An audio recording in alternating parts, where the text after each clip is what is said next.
అక్కడ నుండి దేవుని సహాయంతో మనము ఈ మాటలు ప్రారంభించుకున్న ధ్యానం మలాకి గ్రంథము 4వ అధ్యాయం.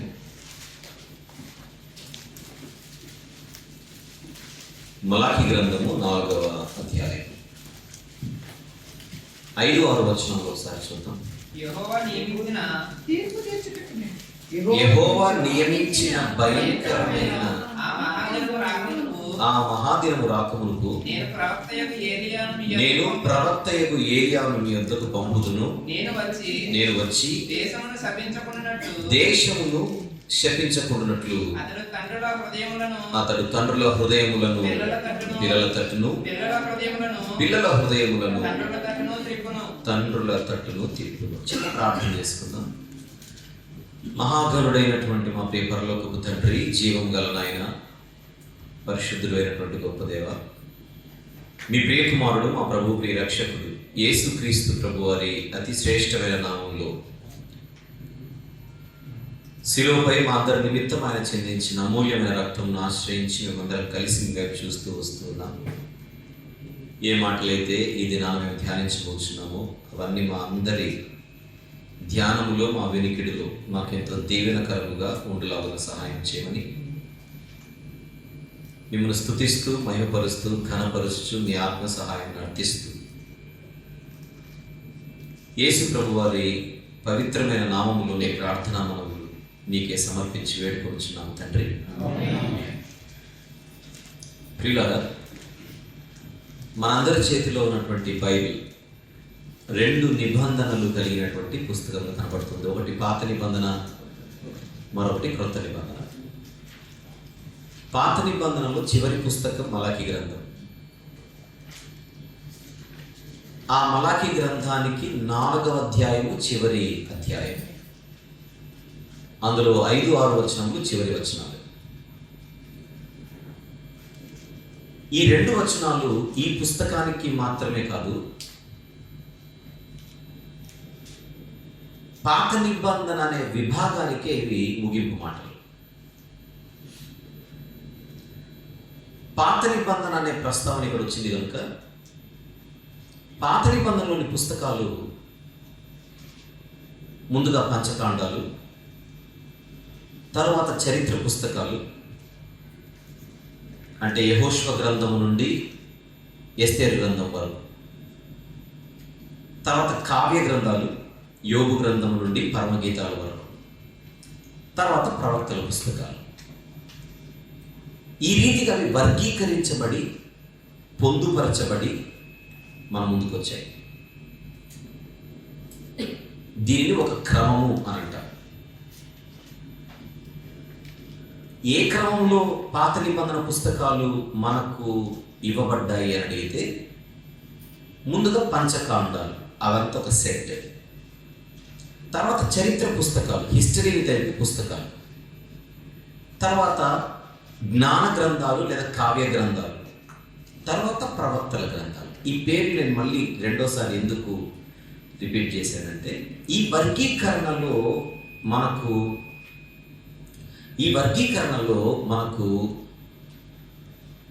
ఒక పిక్చర్ కనబడుతుంది. అది కేటగిరీస్గా వర్గీకరించి అవి పొందుపరచబడి మన ముందుకు వచ్చాయి. హిస్టరీని తెలిపే పుస్తకాలన్నీ ఒక చోటు ఉన్నాయి, అది ప్రవక్తల పుస్తకాలన్నీ ఒక చోటు ఉన్నాయి, అది కేటగిరీస్ అంటారు. కేటగిరీ అంటే వర్గీకరణ. సో పాత నిబంధనలో ఉండే ఆదికాండము నుండి మలాకి గ్రంథం వరకు ఉన్న పుస్తకాలన్నీ ఏ ఆర్డర్లో మనకి ఇవ్వబడ్డాయి అని అడిగితే వర్గీకరణ క్రమము అంటారు. ఈ క్రమానికి ఉన్న పేరు ఏమిటిది? Categorical order. వర్గీకరణ క్రమంలో ఈ పుస్తకాలు ఇవ్వబడ్డాయి. అలా ఇవ్వడానికి ఉద్దేశం మనకు అర్థమైపోతుంది. ప్రవక్తల పుస్తకాలను ఒక చోట ఉండడం చేత అదొక సెట్గా మనకు కనబడుతుంది. పంచకాండాలు ఒక చోట ఉండడం చేత హిస్టరీ తెలిపేది. అయితే బైబిల్ చదవడానికి మనకి ఇంకొక క్రమం ఉంది. దానిని కాల వృత్తాంత క్రమము అని అంటారు. ఏమిటది? కాల వృత్తాంత క్రమం. ఇంగ్లీష్లో దానిని క్రొనలాజికల్ ఆర్డర్ అని అంటారు. క్రమము అంటే ఆర్డర్. ఇప్పుడు బైబిల్ మనకు తీయగానే ఆదికాండం కనపడుతుంది కనుక మనకు ప్రతిరోజు బైబిల్ చదివే వారికి ఫస్ట్ ఆదికాండం పూర్తి చేసేస్తారు, తర్వాత నిర్గమాకాండం, తర్వాత లేవియాకాండం అలా చదువుకుంటూ వెళ్ళిపోతారు. అలా ఎన్ని మార్లు 66 పుస్తకాలు పూర్తి చేసినా అన్ని మార్లు మనకు లెక్క ఉంటుంది, నేను ఇన్నిసార్లు చదివాను. అయితే మర్చిపోకూడదు, మనం ఎప్పుడు ఈ రీతిగా చదివినా మనం చదువుతున్నది వర్గీకరణ క్రమంలో చదువుతున్నాము అని ముందు మైండ్లో పెట్టుకోవాలి. అయితే కొన్ని విషయాలు మనకు అర్థం కావాలంటే వర్గీకరణ క్రమముతో పాటు కాలవృత్తాంత క్రమంలో కూడా చదివితే, ఇలా చదివితే అర్థం కాని విషయాలు ఆ క్రమంలో చదివితే మనకు అర్థమవుతాయి. చిన్న ఎగ్జాంపుల్ చెప్తాను. మనకు పాత నిబంధనలో చివరి పుస్తకాలు ఏమి కనపడుతున్నాయి మనకు? హగ్గై, జకర్యా, మలాకి కదా. హగ్గై అనే ఆయన ప్రవక్తే, జకర్యా అనే ఆయన ప్రవక్తే, మలాకి అనే ఆయన కూడా ప్రవక్తే, ప్రవక్తల గ్రంథాలు. అయితే ఆ మూడిటిని వాస్తవానికి మనకు చారిత్రక విభాగమైన ఎజ్రా, నెహెమ్యా, ఎస్తేర్ అనే 3 పుస్తకాలు ఉన్నాయి ఇక్కడ యోగు గ్రంథం కంటే ముందు. చివరనున్న ఆ మూడు పుస్తకాలను ఇప్పుడు నేను చెప్పిన ఎజ్రా, నెహెమ్యా, ఎస్తేర్ అనే ఈ 3 పుస్తకాలతో కలిపి చదవాలి. మనకి ఎలా ఉంది ఇప్పుడు? ఎజ్రా, నెహెమ్యా, ఎస్తేర్ చదివి మళ్ళీ హగ్గై గ్రంథానికి వెళ్ళాలంటే ఎంతకాలం పడుతుంది? రోజుకు ఒక అధ్యాయం చొప్పున. యోగు గ్రంథం అయిపోవాలి, కీర్తనలు అయిపోవాలి, సామెతలు అయిపోవాలి, మధ్యలో సునామీలు, మధ్యలో తుఫాన్లు ఇవన్నీ వచ్చాయనుకోండి, చరిత్ర చదివినట్టు లేదంటే పోయినట్టు. ఎప్పుడు వెళ్ళాలి హగ్గైకి? హగ్గైకి వెళ్ళేసరికి ఎజ్రా అంటే ఎవరు అని అడిగే పరిస్థితి ఉంటుంది మనకు. అందుకే మనకు ఆ లింక్ సెట్ కాదు, కొన్ని అర్థం కావు మనకు. ఇప్పుడు ఎజ్రా గ్రంథంలో ఒక మాట చూద్దాం. ఎజ్రా గ్రంథం చదివేటప్పుడు హగ్గై, జకర్యా అనే 2 ప్రవక్తలు ఆ గ్రంథంలో కనపడుతుంటారు. చూద్దామా? ఎజ్రా గ్రంథము 5వ అధ్యాయం 1వ వచనం చూడండి. అదే కరెక్ట్, 5వ అధ్యాయం 1వ వచనం. ప్రవక్తలైన హగ్గయియు, ఇదో కుమారుడైన జకర్యాయు యూదా దేశమందును యెరూషలేమునందును ఉన్న యూదులకు ఇశ్రాయేలు దేవుడైన యెహోవా నామమును ప్రకటింపగా అనుంది కదా. ఎందుకు చదివించానంటే ఎజ్రా గ్రంథంలో 2 ప్రవక్తల పేర్లు కనపడుతున్నాయి చూడండి అని చెప్పడానికి. అంతే. ఎవరెవరు? హగ్గై, జకర్యా అని 2 కనపడుతున్నారు. ఇప్పుడు హగ్గై, జకర్యా అనే 2 గ్రంథాలలో ఏముందో మనకు తెలియకపోతే ఈ లింక్ మనకు కుదరదు, సెట్ కాదు. ఇప్పుడు బైబిల్లో ఉన్నట్టుగా ఈ వర్గీకరణ క్రమంలో కాకుండా ఒకవేళ పాత నిబంధన మనకు క్రొనలాజికల్ ఆర్డర్లు ఇవ్వబడి ఉంటే, అంటే కాలవృత్తాంత క్రమంలో కనుక ఇవ్వబడి ఉంటే, మనకప్పుడు చివరి 6 పుస్తకాలు ఎజ్రా, నెహెమ్యా, ఎస్తేర్, హగ్గై, జకర్యా, మలాకి అయ్యేవి ఆ క్రమంలో సెట్ చేస్తే. చిన్న మాట చెప్తాను. ఒకవేళ ఇప్పుడు నేను కాసేపు ఒక్క 5 నిమిషాలు సమయం తీసుకొని చివరి 6 పుస్తకాలను కాలవృత్తాంత క్రమంలో చదవాల్సి వస్తే ఎలా చదవాలో నేను ఇప్పుడు ఒక ఆర్డర్ చెప్తాను, మీరు రాసుకోండి. ఎగ్జాంపుల్గా ఆర్డర్లో ఉంటుంది. ఓకే, చెప్పండి. పాత నిబంధనలు చివరి 6 పుస్తకాలు ఏంటి? కాలవృత్తాంత క్రమములో చివరి పుస్తకాలు ఏంటి? ఎజ్రా, నెహెమ్యా, ఎస్తేరు, హగ్గై, జకర్యా, మలాకి అవుతాయి ఆ క్రమంలో, ఆర్డర్లో. రైట్. ఇప్పుడు అందులో కూడా ఇంకా జాగ్రత్త చదవాల్సి వస్తే ఇప్పుడు నేను చెప్తున్నాను. నంబర్ 1, ఈ 6 పుస్తకాలలో ఏ పుస్తకాన్ని ఫస్ట్ చదవాలి? మళ్ళీ ఏ పుస్తకాన్ని ఫస్ట్ చదవాలంటే రాసుకుందాం. నంబర్ 1, ఎజ్రా గ్రంథము 1వ అధ్యాయము 1వ వచనము నుండి, ఎజ్రా గ్రంథము 1వ అధ్యాయము 1వ వచనము నుండి 5వ అధ్యాయము 1వ వచనం వరకు మాత్రమే చదవాలి, 2వ వచనం కూడా చదవకూడదు. ఎజ్రా గ్రంథము 1వ అధ్యాయం 1వ వచనం నుండి ఎజ్రా గ్రంథం 5వ అధ్యాయం 1వ వచనం వరకు మాత్రమే చదివి రెండో వచనానికి వెళ్లకుండా ఇక్కడ ఎజ్రా క్లోజ్ చేసి వెళ్ళి నెక్స్ట్ హగ్గై గ్రంథం, జకర్యా గ్రంథం రెండు చదివి మళ్ళీ ఇక్కడికి వచ్చారు. హగ్గై గ్రంథము, జకర్యా గ్రంథం చదివి వచ్చారు. ఎందుకు? ఆ మొదటి వచనంలో ఇందాక మనం చదువుకున్నాం. ఎజ్రా గ్రంథం 5వ అధ్యాయం మొదటి వచనంలో ప్రవక్తలైన హగ్గయియు, ఇద్దో కుమారుడైన జకర్యాయు యూదా దేశమందును యెరూషలేమునందు ఉన్న యూదులకు ఇశ్రాయేలు దేవుడైన యెహోవా నామమును ప్రకటింపగా ఆగిపోయింది. ఏం ప్రకటించారు? ఏం ప్రకటించాలో తెలియాలంటే అక్కడికి వెళ్ళాలి. ఆ రెండు పుస్తకాలలో వాళ్ళు ఏదో చెప్పారు కనుక ఎజ్రా గ్రంథం 5వ అధ్యాయం 2వ వచనంలో రిజల్ట్ ఇది. బైబిల్ ఉంటే ఓపెన్ చేయండి ఒకసారి. బైబిల్లో 4వ అధ్యాయం చివరి వచనము, 5వ అధ్యాయము మొదటి వచనం, 2వ వచనం చూద్దాం. 4వ అధ్యాయము చివరి వచనం, 24వ వచనం. యెరూషలేములో ఉన్న దేవుని మందిరము పని నిలిచిపోయేను. చెప్పండి, ఏ పని నిలిచిపోయేను?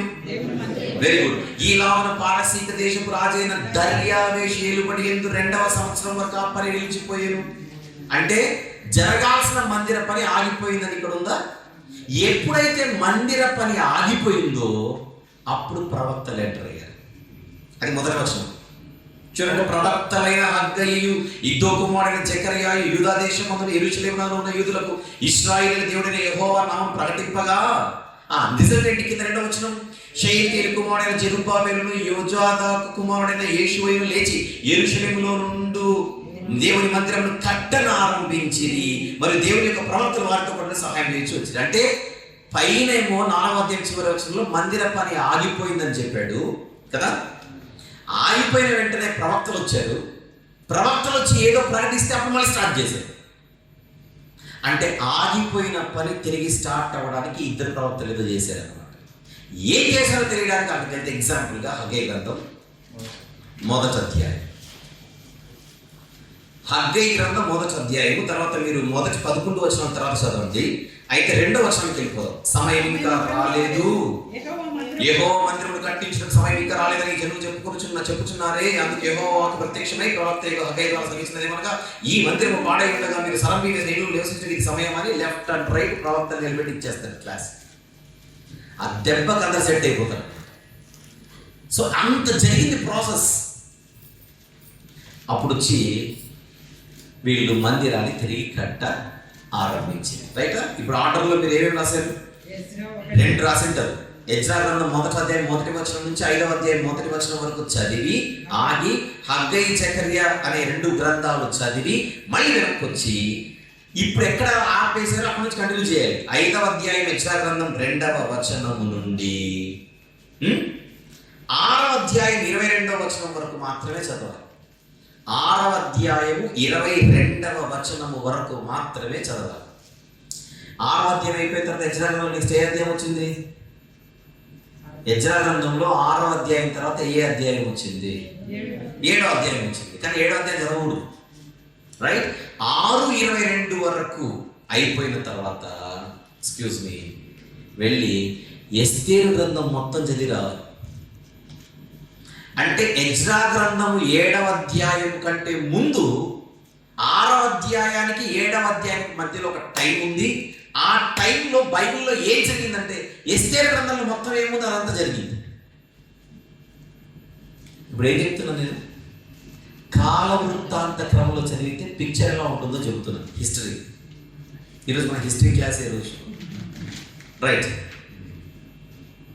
ఎస్తేరు గ్రంథం మొత్తం చదివి మళ్ళీ వెనక్కి వచ్చి ఎజ్రా గ్రంథం 7వ అధ్యాయం నుంచి టోటల్గా ఎజ్రా గ్రంథం పూర్తి చేయాలి. 10వ అధ్యాయం. అలా ఎజ్రా గ్రంథం పూర్తి చేసి అప్పుడు నెహెమ్యా గ్రంథం పూర్తి చేయాలి. నెహెమ్యా గ్రంథం పూర్తి చేసిన తర్వాత మలాకీ గ్రంథాన్ని పూర్తి చేయాలి. ఒకవేళ కరెక్ట్గా మాట్లాడితే బైబిల్లోని చివరి 2 పుస్తకాలు ఏంటి అని అడిగితే కాల వృత్తాంత క్రమంలో నెహెమ్యా గ్రంథము, మలాకీ గ్రంథం. అవి అవుతాయి last 2 books. Picture clear everybody? So ఇప్పుడు నేను ఇలా ఉంటుంది. బైబిల్ చదవడానికి ఇంకొక క్రమం కూడా ఒకటి ఉంది. కొన్ని అలా చదివితేనే అర్థమవుతాయి అని చెప్పడానికి మీ ముందు నేను ప్రస్తావించిన మరొక ఆర్డరే క్రోనలాజికల్ ఆర్డర్. రైటా? ఫైన్. ఈ ఎగ్జాంపుల్గా మాత్రమే నేను కోట్ చేశాను. ఇప్పుడు మలాకి గ్రంథంలో చివరి పుస్తకం అదే కదా మనం మాట్లాడుతుంది. మలాకి గ్రంథంలో పాత నిబంధన ముగించబడుతూ ఏమని మనం చదువుకున్నాం? 4వ అధ్యాయంలో 5-6 వచనాలు. యెహోవా నియమించిన భయంకరమైన మహాదినము రాకమునుపు నేను ప్రవక్త ఏలియాను మీ యొద్దకు పంపుదును. నేను వచ్చి దేశమును శపించకుండానట్లు అతని తండ్రుల హృదయములను పిల్లల తరపును పిల్లల తండ్రుల తరపును తిప్పును. మీకు కొంచెం నాలెడ్జ్ అంటే చెప్పేస్తారు ఇది ఎవరిని గురించి. బాప్తిస్మం ఇచ్చి యోహాను గారి గురించి. అంతేనా? రాబో ఏలియా ఎవరికి పేరుంది? యోహాను గారికి. బాప్తిస్మం ఇచ్చి యోహాను గారి గురించి. ఉదాహరణకు లూకాసు వార్త 1వ అధ్యాయం చూద్దాం. మార్గం సరళం చేసేది ఆయనే కదా. ప్రభువుకు మార్గము సరళం చేయాలి. లూకాసు వార్త 1వ అధ్యాయం. గబ్రియేలు దూత ఏం చెబుతున్నాడో యోహాను గారు పుట్టక ముందు 14 నుంచి 17 వచనంలో. అతడు ప్రభు దృష్టికి గొప్పవాడై తన తల్లి గర్భం నుండి పుట్టినది మొదలుకొని పరిశుద్ధాత్మతో నిండుకొనిన వాడై ఇశ్రాయేలులో అనేకులను ప్రభు అయిన వారి దేవుని వైపు త్రిప్పును. మరియు అతడు తండ్రుల హృదయములను పిల్లల తట్టుకును, అవిధేయులను నీతిమంతులకు. సో మ్యాటర్ అర్థమైంది కదా. మలాకి గ్రంథంలో చెప్పబడుతున్నటువంటి చివరి మాటలు ఎవరి గురించి? బాప్తిస్మం నుంచి యోహాను గారి గురించి. అంటే పాత నిబంధన ఎవరిని గూర్చిన ప్రవచనంతో ముగించబడింది? బాప్తిస్మం నుంచి యోహాను గారి గురించి. ఇప్పుడు మత్తయి సువార్త కొద్దాం ప్లీజ్.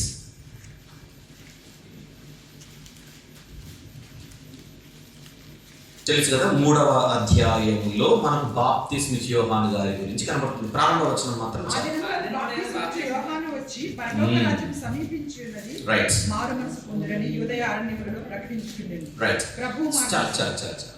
సో ఇప్పుడు పాత నిబంధన ఎవరితో అయితే ముగించబడిందో వస్తాడని, క్రొత్త నిబంధన ఆయన పరిచర్యతోనే ప్రారంభమవుతుంది. యేసుప్రభు యొక్క వంశావళి గురించి చెప్పి, ఆయన పుట్టుక గురించి చెప్పి, పరిచర్య ఎవరిది ఫస్ట్ స్టార్ట్ చేసినట్టు మనం చూస్తున్నాం న్యూ టెస్టిమెంట్లో. జాన్ ద బ్యాప్టిస్ట్, యోహాను గారి గురించి. అంటే పాత నిబంధన ముగింపుకు క్రొత్త నిబంధన పుస్తకాలు ఏవైతే ఉన్నాయో 4 పుస్తకాలు, ఆ ఆరంభంలో మనకు యోహాను గారి పరిచర్య స్టార్ట్ అవుతున్నట్టు కనబడుతుంది. ఇప్పుడు మలాకి గారికి బాప్తిస్మం ఇచ్చి యోహాను గారికి మధ్య 2 రోజులు 3 రోజులు 4 రోజుల గ్యాప్ ఏం లేదు. ఈ పాత నిబంధన ముగించబడిన తర్వాత నెక్స్ట్ అక్కడ యోహాను గారు రావడానికి మధ్యలో 400 సంవత్సరాలు సుమారు మనకు టైం గ్యాప్ కనబడుతుంది. ఎంత? 400 సంవత్సరాలు. ఇది పాత నిబంధన, అది క్రొత్త నిబంధన. ఈ 2 నిబంధనలకు మధ్య టైం గ్యాప్ ఎంత కనపడుతుందని అడిగితే 400 సంవత్సరాలు. ఈ 400 సంవత్సరాలు దేవుడు మలాకి గారిని పంపిన తర్వాత అధికారికంగా అంటే అఫీషియల్గా ఏ ప్రవక్తను పంపలేదు. మలాకి గారి కంటే ముందు మనం చూసాం కదా, ఎజ్రా గారు కానీ, నెహెమ్యా గారు కానీ, అంతకంటే ముందు హగ్గై గారు కానీ, జకర్యా గారు ఎవరైతే అలా పంపినట్టుగా దేవుడు అధికారికంగా ఎవరిని పంపకుండా, ఎవరి ద్వారా కూడా మాట్లాడకుండా దేవుడు సైలెంట్ అయిపోయాడు. అందుకే ఈ 400 సంవత్సరాల కాలాన్ని నిశ్శబ్ద కాలము అంటారు, లేదా సైలెంట్ ఇయర్స్ అంటారు. ఇది నిబంధనల మధ్య నిశ్శబ్ద కాలం. విచిత్రం ఏంటంటే మలాకి గ్రంథం వరకు కనిపించని కొంతమంది మనకు కృత నిబంధనలో కనపడుతుంటారు. Example పరిసయ్యుడు, example సద్దూకయ్యుడు. మీరు కృత నిబంధన చదివేటప్పుడు ఎప్పుడైనా ఈ పరిసయ్యులు ఎక్కడి నుంచి వచ్చారు అనే క్వశ్చన్ ఎప్పుడైనా వచ్చిందా? వచ్చే ఉంటుంది. ఎందుకంటే మలాకి గ్రంథం వరకు ఇశ్రాయేలీల మధ్య, యూదుల మధ్య ఈ వీళ్ళు కనిపించరు మనకు. ఒక్కసారిగా వీళ్ళ గురించి మనకు మత్తయి సువార్త, యోహాను సువార్త ఇక్కడంతా మనకు కనబడుతుంటారు సువార్త పుస్తకాల్లో మిగిలిన చోట్ల. సడన్ ఎంట్రీ ఇచ్చినట్టుగా కనబడుతుంది వీళ్ళ గురించి. వీళ్ళు ఎక్కడి నుంచి వచ్చారనే ప్రశ్నకు మన దగ్గర సమాధానం ఉండదు, అది నడిచిపోతుంది. అలాగన క్రొత్త నిబంధన చదివేటప్పుడు చాలా క్వశ్చన్స్ వస్తాయి. అవి ఎక్కడి నుంచి వచ్చాయో మనకు తెలియదు. ఒక చిన్న ఎగ్జాంపుల్ ఒకటి చూపిస్తారు. యోహాను సువార్త 10వ అధ్యాయం 22వ వచనం చూద్దాం. ఆలయ ప్రతిష్ఠిత పండుగ యెరూషలేములో జరుగుచుండెను. అది శీతాకాలము. చాలు. ఆలయ ప్రతిష్ఠిత పండుగ యెరూషలేములో జరుగుచుండెను, అది శీతకాలము అని మనం చూస్తున్నాం కదా. ఏ పండుగ అది? ఆలయ ప్రతిష్ఠిత పండుగ. విషయం ఏంటంటే ఆదికాండం నుండి మలాకి గ్రంథం వరకు ఈ పండుగ మీకు ఎక్కడ కనిపించదు. మీరు తర్వాత టైం ఉన్నప్పుడు లేవ్యాకాండం 23వ అధ్యాయం చదవండి. ఇశ్రాయేలీయులకు దేవుడు చేయమని చెప్పినటువంటి పండుగలు అక్కడ కనపడతాయి. పస్కా పండుగ పాత నిబంధనలో కనపడుతుంది, పులియల రొట్టెల పండుగ కనపడుతుంది, ప్రథమ ఫలముల పండుగ కనపడుతుంది, వారముల పండుగ కనపడుతుంది. ఇలాగా మనకు ఎన్నో పండుగలు కనపడతాయి. పర్ణశాలల పండుగ కనపడుతుంది. కానీ ఆలయ ప్రతిష్ఠిత పండుగ మనకు కనిపించదు. సడన్ గా మనకి ఇక్కడ యోహాను సువార్త 17:2లో ఆలయ ప్రతిష్ఠిత పండుగ అనేది ఒకటి కనపడుతుంటుంది. ఎక్కడి నుంచి వచ్చింది ఇది, ఎలా వచ్చింది? దానికి సమాధానం మనకెందుకు అనుకుంటే ఇలాంటి ఎన్నో ప్రశ్నలకు సమాధానం తెలియాలంటే ఈ నిశ్శబ్ద కాల చరిత్ర మనకు తెలియాలి. అదేం చేస్తుంది? బ్రిడ్జ్ చేసేస్తుంది దానికి దీనికి.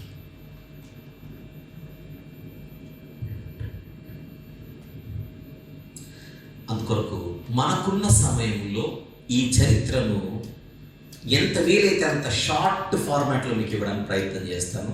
అది మనకు చక్కగా ఉపయోగపడడానికి ఒక క్లూ లాగా, ఒక బేస్, ఒక ఫౌండేషన్ పడిపోతుంది. రైటా? Very good. కొంచెం వేగంగా కొన్ని విషయాలు మాట్లాడుకుందాం. మనము ఏ యూదుల గురించి అయితే మాట్లాడుతున్నామో న్యూ టెస్టిమెంట్లో, కొత్త నిబంధనలో ఇశ్రాయేలు గురించి మాట్లాడుతున్నామో వారి గురించి మనకు మొట్టమొదట ఆదికాండం 12వ అధ్యాయంలో ఒక వాగ్దానం చేయబడుతుంది. వెళ్ళిపోతాం ఇంకొంచెం స్పీడ్గా. ఆదికాండము 12వ అధ్యాయం తీసారా?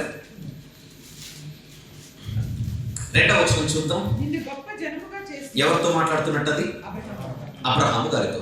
నిన్ను ఆశీర్వదించి నీ నామమును గొప్ప చేయుదును. నిన్ను గొప్ప జనముగా చేసేది మాత్రమే చాలు. ఇప్పటికి అంటే అబ్రహాము గారికి పిల్లలు లేనప్పుడే ఏమని చెప్పాడు?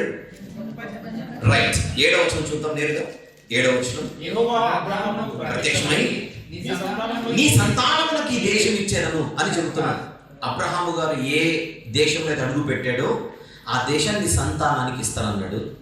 ఆ సంతానం అప్పట్లో ఆయన ఒక్క కుమారుడు కూడా లేడు. పిల్లలు లేనప్పుడే దేవుడు వారికి పిల్లల్ని ఇస్తానన్నాడు. ఆ సంతానం చరిత్రలో తర్వాత ఇశ్రాయేలీలుగా కనబడతారు. అది మనకు తెలిసిన సత్యం. వాళ్ళు మొత్తం 12 గోత్రాలు. తర్వాత నెమ్మదిగా సౌలు రాజు అవుతాడు ఆయనకి, ఇశ్రాయేలీలకి, క్షమించండి. తర్వాత దావీదు గారు, తర్వాత సొలొమోను గారి లాస్ట్ పీరియడ్లో ఈ 12 గోత్రాలు ఇశ్రాయేలు ప్రజలు విడిపోవడానికి కారణాలు కనబడతాయి. సొలొమోను కుమారుడు రెహబాము కాలంలో రాజ్యం డివైడ్ అయిపోతుంది.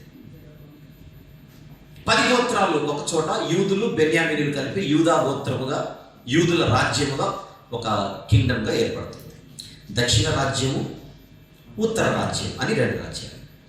అయితే వీళ్ళు దేవునికి ఆ రాజ్యమైన ఈ రాజ్యమైన నిరంతరం ద్రోహం చేస్తూ బ్రతకడంతో వారి మీదకి దేవుడు తన యొక్క ఉగ్రతను కుమ్మరిస్తాడు. అందులో భాగంగా ఈ 10 గోత్రాల ఉత్తర రాజ్యం ఏదైతే ఉందో ఆ ఉత్తర రాజ్యం పైకి దేవుడు అష్షూరీయులను పంపుతాడు. ఒక వచనం చూద్దాం. రాజుల 2వ గ్రంథము 17వ అధ్యాయం. రాజుల 2వ గ్రంథము 17వ అధ్యాయం. అది మొత్తం మీరు చదివితే ప్రస్తుతానికి కొన్ని వచనాలు చూద్దాం. 3వ వచనం. అతని మీదకి అష్షూరు రాజైన షల్మనేసరు యుద్ధము కాగా హోషేయ అతని దాసుడే పన్ను ఇచ్చు వాడాయను. డైరెక్ట్గా 18 రాజుల 2వ గ్రంథం 18వ అధ్యాయం 9 నుంచి 12 వచనాలు. రాజైన హిజ్కియా 4వ సంవత్సరం ఇశ్రాయేలు రాజైన ఏలా కుమారుడు హోషేయ 7వ సంవత్సరం అష్షూరు రాజైన షల్మనేసరు షోమ్రోను పట్టణం మీదకి వచ్చి ముట్టడి వేసిన. అది పిక్చర్. అంటే ఉత్తర రాజ్యం పైకి దేవుడు ఎవరిని పంపాడు? అష్షూరు రాజులను పంపి వారందరినీ కూడా చెరకు పంపించేశారు. రైట్. ఐగుప్తు నుంచి బయలుదేరిన తర్వాత 12 గోత్రాలు ఒకటే ల్యాండ్లో బతుకుతూ వచ్చాయి. ఎక్స్క్యూజ్ మీ, ఎక్కడ బతుకుతూ వచ్చే 12 గోత్రాలు ఒక్కటే ల్యాండ్లో బతుకుతూ వచ్చే, పేరుకు ఉత్తర రాజ్యము, పేరుకు దక్షిణ రాజ్యమైన అందరూ కూడా బతుకుచున్నది ఆ ప్రామిస్డ్ ల్యాండ్లోనే.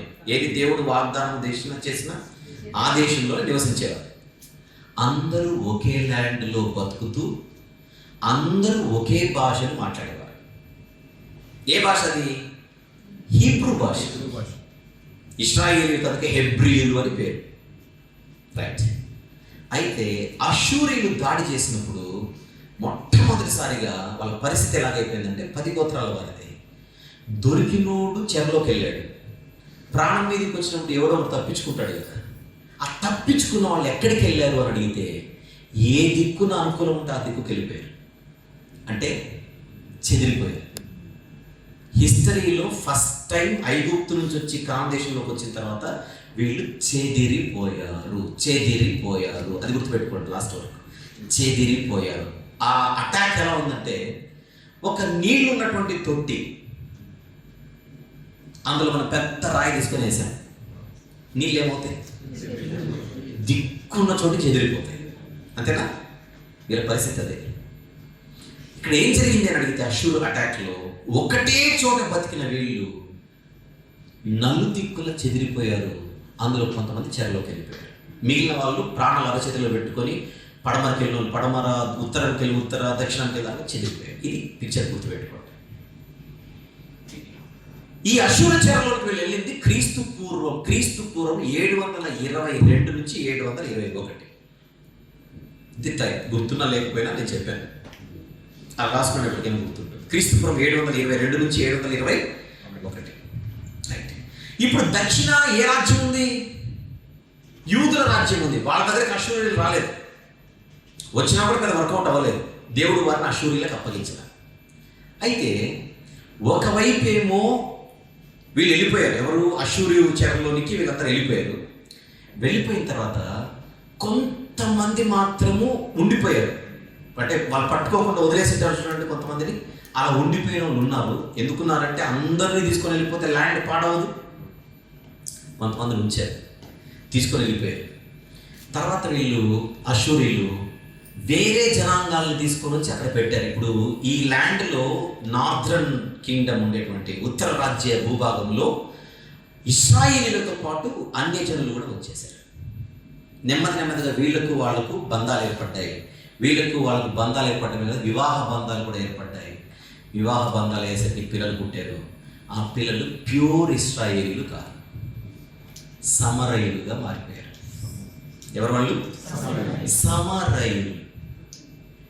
అయితే కింద యూదులు ఉన్నారే ఆల్రెడీ దక్షిణ, ఈ యూదులు ఆ సమరయులతో సాంగత్యము చేయరు. ఎందుకంటే మీరు ప్యూర్గా, సగమే మీరు ఇశ్రాయేలు రక్తం, సగం అన్యజనుల రక్తం. ఈ చెప్తుంటే మీకు ఏదో గుర్తుకు రావాలి. యేసు ప్రభు బావి దగ్గర సమరయ స్త్రీతో మాట్లాడుతూ నీళ్ళు ఇవ్వమంటే ఆశ్చర్యపోయింది. యూదుడవైన నీవు మా దగ్గర నీళ్ళు తాగుతావంటే ఇది హిస్టరీ అన్నమాట. ఓకే, అది గుర్తుపెట్టుకోండి. అయితే ఈ దక్షిణామైనటువంటి యూదుల రాజ్యం ఏదైతే ఉందో, వీళ్ళు మేమే తక్కువ అని చెప్పి దేవుని ఎదుట మరీ ద్రోహులు అయిపోతుంటే దేవుడు వారిని బబులోనీయులకు అప్పగిస్తాడు. అప్పటికి అష్షూరీయులు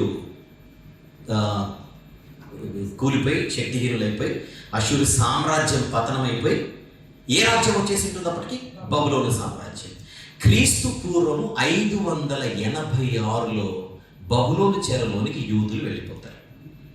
ఇది అవసరమైనంత వరకు చెప్పేసి వెళ్ళిపోతున్నా. ఏ కాలంలో వెళ్ళిపోయారు? 586. వచనము దినవృత్తాంతముల 2వ గ్రంథము. దినవృత్తాంతముల 2వ గ్రంథం. మీకు రాజుల 2వ గ్రంథం 24వ అధ్యాయం రాసుకోండి. రాజుల 2వ గ్రంథం 24వ అధ్యాయం మొత్తం రాసుకోండి. నేను ఇప్పుడు దినవృత్తాంతముల 2వ గ్రంథం 36వ అధ్యాయము మీకు చదవాల్సిన అవసరం లేదు. 15 నుంచి 21 వచనాలు రాసుకోవచ్చు. 15 నుండి 21 వచనాలు. రైట్. ఎప్పుడు జరిగింది ఇదంతా కూడా? క్రీస్తు పూర్వము 586లో వీళ్ళు బబులోను చెరలోకి వెళ్ళిపోయారు. మర్చిపోకండి, నేను చెర అన్న ప్రతిసారి మీకు ఏం గుర్తుకు రావాలి? దాడి జరిగింది. దాడి జరిగినప్పుడు దొరికినోళ్ళు చెరలోకి వెళ్ళిపోయారు. దొరకనోళ్ళు కొంతమంది ఉంటే ఉంటారు. మిగిలిన వాళ్ళందరూ ఎక్కడికి వెళ్ళిపోయారు? రైట్. ఈ చెదిరిపోవడం అనేది చాలా కీలకమైంది ఇప్పుడు మన సబ్జెక్ట్. అంతకుముందు క్రీస్తుపురం 722లో 10 గోత్రాల వారు అలాగనే చెదిరిపోయారు. ఇప్పుడు క్రీస్తుపురం 586లో కూడా ఈ 2 గోత్రాల వారు కూడా చెదిరిపోయారు. రైట్. ఈ 2 దాడులు ఇశ్రాయేలీలు మరియు యూదుల చరిత్రకే చాలా కీలకమైనవి. ఎందుకంటే వాళ్ళ హిస్టరీని మలుపు తిప్పాయి. హిస్టరీని మాత్రమే కాదండోయ్, ప్రపంచ చరిత్రని మలుపు తిప్పాయి. ఎలా తిప్పాయో నేను క్లూ ఇస్తాను. చెప్పండి, ప్రపంచ నలుదిక్కుల చెదిరిపోయింది ఎవరు? యూదులు, ఇశ్రాయేలు. ఆఫ్ కోర్స్ పాపం చేశారు, అది వేరే సంగతి. ఈ చెదిరిపోయిన ఇశ్రాయేలు యూదులు ఎవరిని గూర్చిన జ్ఞానము కలిగిన వారు? అంతో ఇంతో ప్రపంచంలో జీవము గల దేవునిని గూర్చిన జ్ఞానము కలిగినటువంటి ప్రజలు. అంటే ఈ దాడులు, ఈ చెర జరగనంత వరకు జీవము గల నిజ దేవునిని గూర్చిన జ్ఞానము తెలిసిన జాతి ఒకే ల్యాండ్కి పరిమితమైంది.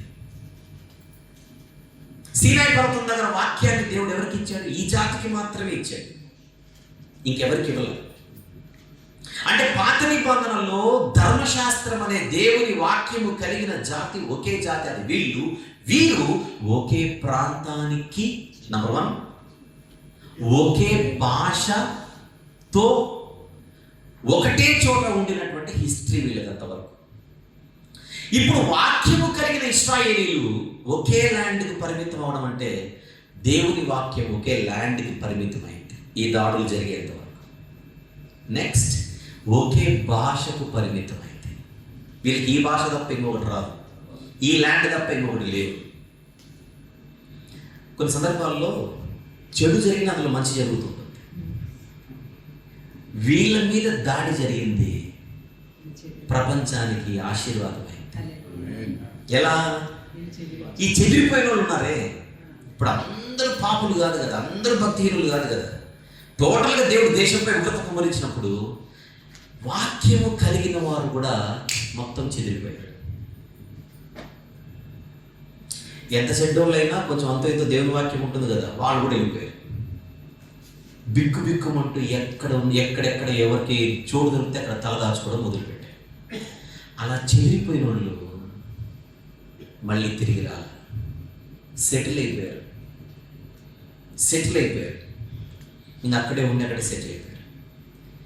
సెటిల్ అయిపోవడం మాత్రమే కాదు, నెమ్మదిగా కాలక్రమేణా అక్కడ వాళ్ళు సమాజంగా కూడుకోవడానికి సమాజ మందిరాలు కట్టుకోవడం మొదలుపెట్టారు.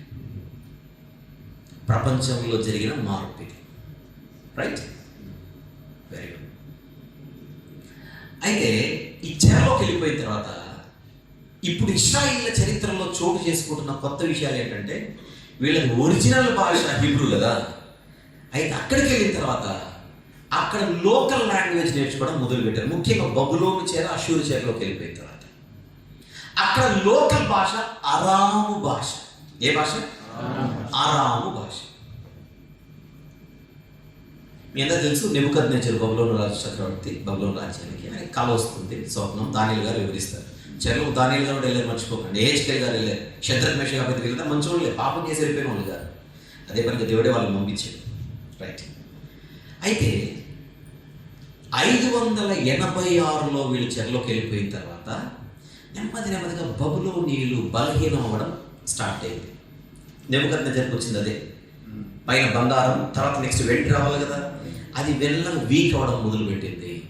వీక్ అవ్వడం మాత్రమే కాదు, వారు వీక్ అయ్యే క్రమంలో మాదీయ పారసీకులు అనే ఒక జాతి వారు నెమ్మదిగా బలాన్ని పుంజుకోవడం మొదలుపెట్టారు.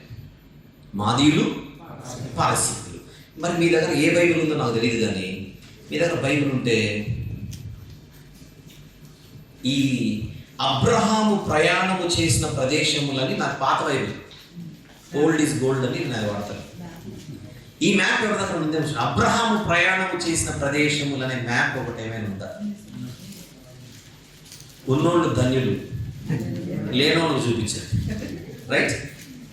అందులో కంప్లీట్గా కుడివైపుకి వెళ్తే పైన మాదియా ఉంటుంది, ఉందా? కింద పారసీకం ఉంటుంది. ఫస్ట్ మ్యాప్ అదే ఆ మ్యాప్ రైట్.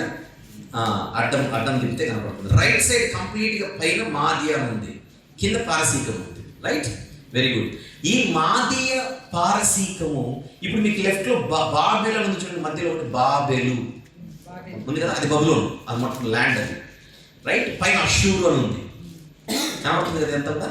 రైట్, ఆ ఫస్ట్ అషూరు సామ్రాజ్యము, నెక్స్ట్ బబులోను సామ్రాజ్యము.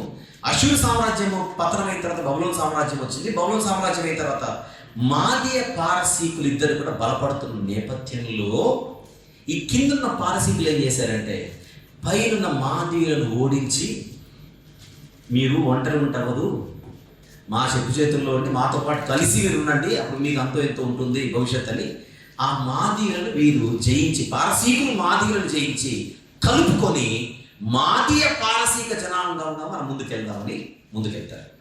అందులో కీలకమైనటువంటి పారసీక రాజే కోరెషు. ఎవరైనా రైట్. ఇదంతా క్రీస్తుపూర్వం 550కి దాదాపు 550 క్లోజ్ అయిపోతుంది. అంటే మాదీయులు పారసీకులు కలిసి ఒక జనముగా వారు, అంటే మాదీయులు వీక్ అయిపోయి రైట్, పారసీకులు బలంగా ఉండేటువంటి ఒక రాజ్యంలో వాళ్ళు ఏర్పడతారు. డామినేషన్ ఎవరిది? వీళ్ళిద్దరిలో పారసీకులు. ఎవరి దాని గ్రంథంలో మనకు ప్రవచనాలు అన్నీ కనపడతాయి. రైట్, ఈ ఇద్దరు కలిసి బబులోనియలను కొడతారు. అప్పుడు బబులోనియలు కంప్లీట్గా కొలాప్స్ అన్నది క్రీస్తు పూర్వం 539. అది రాసుకున్నాం, క్రీస్తు పూర్వం 539. 539తో ఫుల్ ఫ్లెడ్జ్డ్గా మాదీయ పారసీకుల సామ్రాజ్యం ఎస్టాబ్లిష్ అవుతుంది, స్టార్ట్ అవుతుంది. ఇప్పుడు ఎక్కడికి వచ్చాం మనం? అబ్రహాం గారితో మొదలు పెడితే 539కి వచ్చాం. విషయం ఏంటంటే అప్పటి వరకు ఈ యూదులైనా ఇశ్రాయేలీలైనా ఎక్కడున్నారు? చెరలోనే ఉన్నారు. అషూరు చెరలోకి వెళ్ళిపోయిన వాళ్ళు అట్లే బబులోనులో కంటిన్యూ అయిపోయారు. బబులోని చెరలోకి వెళ్ళిపోయిన వాళ్ళందరూ కూడా అలానే ఉండిపోయారు. ఇప్పుడు అషూరీయులు సామ్రాజ్యము పతనం అయిపోయింది. నెక్స్ట్ బబులోను సామ్రాజ్యం కూడా పతనం అయిపోయింది. ఇప్పుడు మాదీయ పారసీకుల సామ్రాజ్యం స్టార్ట్ అవుతుంది. ఈ మాదీయ పారసీక సామ్రాజ్యానికి మొదటి చక్రవర్తి కోరెషు. ఈ కోరెషు మానవతావాది, హ్యూమానిటేరియన్. తర్వాత మీరు యెషయా గ్రంథం చదివితే కోరెషు గురించి కొన్ని ప్రవచనాలు ఉంటాయి, ఇప్పుడు ఏమన్నా అవసరం లేదు. కానీ ఈ కోరెషును దేవుడు ప్రేరేపించి నా ప్రజలను యెరూషలేము పంపు రైట్, అక్కడ వారు నాకు దేవాలయాన్ని కట్టాలి. బబులోను దాడిలో అది కూలిపోయి ఉంటుంది. నాకు దినవృత్తాంతం గ్రంథం చూపించాను కదా. రైట్, ఆ దేవాలయ నిర్మాణం కొరకు దేవుని చేత ప్రేరేపించబడి ఈ అన్యుడైన కోరెషు ఎవరికైతే ఇష్టం ఉంటుందో వాళ్ళు వెళ్ళి మీ దేవుని మందిరాన్ని కట్టుకోండి అని ఆజ్ఞిస్తాడు. ఆ వచనం ఇస్తాను, తర్వాత మీరు చదువుకోండి. దినవృత్తాంతంలో 2వ గ్రంథం 36వ అధ్యాయం 22-23 వచనాలు. అవసరం లేదు, జస్ట్ రాసుకోండి. దినవృత్తాంతంలో 2వ గ్రంథము 36వ అధ్యాయం 22-23 వచనాలు. అదే మాట మళ్ళీ మీకు యెషయా గ్రంథం 1వ అధ్యాయము మొదటి 5 వచనాలు, మొదటి 4 వచనాలు లేదా 5 వచనాలు.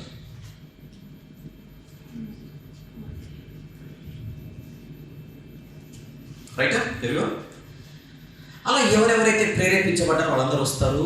ప్రభుత్వం కూడా మీకు సపోర్ట్ చేస్తుంది. ఎవరైనా స్వచ్ఛందంగా కానుకలు ఇస్తే ఇవ్వండి, వాళ్ళు ఈ మందిరాన్ని కట్టుకుంటారని నా స్వచ్ఛందాన్ని ఆజ్ఞిస్తాడు. వండర్ఫుల్.